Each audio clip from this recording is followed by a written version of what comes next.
বাবা এই শীতের সকালবেলা তোর কাছে আসলাম, বৌসল মেয়ে ফেলাই দিয়ে খুব বিপদে আছি, একটু দান খয়রাত কর বাবা। বাড়ি কোন জায়গায় মনি দুজনের? আমাকে বাড়ি সুজলের মোড়। এই রাত্রি এই জায়গা কি করতেছ?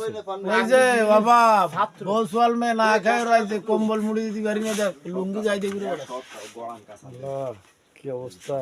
এখন এই ধরনের লোক আছে? দে বাবা একটু সাহায্য কর। দিচ্ছি বাবা। গরিব বুড়ো মানুষ আইছি তোকে দুয়ারে সকালবেলা। আল্লাহ তুমি আমার লাগে দোয়া করে সেটা দান করে দিলাম। দেখ আল্লাহ দোয়া করে দিলাম এই সামনাটা যেন তাড়াতাড়ি বিয়ে শাদী হয়। আরে চল মে ওকে যেন বাড়ার মতো আনন্দ হয়েছে। এই লোক কিটা? বলো আমার সাথী ভাই দেই কিটা? ও ভাই দেই তোমার মুখখান দাও। ওর নাম হচ্ছে হরিপদ লাল। দেই দেখাও ভাইয়া। এই দিবু এ দাও, এটা কি এই যে হচ্ছে বংশীয় বাইনছ।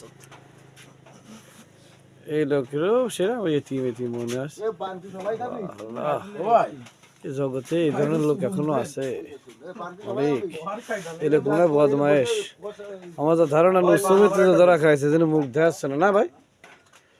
এই তো এই লোকের চুকচুকনি ভাই আছে, এই যে মুখ দেখাচ্ছে না। কট খাইছে নাই মাল? হ্যাঁ দাও দি ভাই, বাড়ি কোনে? কলা বাগানিতে বাইরে হইছে। আর সুবহানাল্লাহ, কলা গাছের সাথে কট খাইছে মাল। তোমার মুখে সমস্যা কি? কি তো মানে বলা বাগানো থেকে এটা মানে এই তো লোকজন চলে আইছে। আমাদের সবাই এই সময়টা দেখলি বুকটা ফাটে যাচ্ছে আমার। আল্লাহ, অসহায় মানুষ আইছে তোকে দুয়ারে ঠান্ডাতে। দে বাবা দিচ্ছি মনে দিচ্ছি। যা মনে গেছে আর পান খাচ্ছে। ওই পান দিল ওই যে ওই ভাই দিল পান তাই খাচ্ছি। ওমানি তুমি চলো আমাকে বাড়ি চলো সাইডে খাইয়া ডাইল বাবা আমার বহুত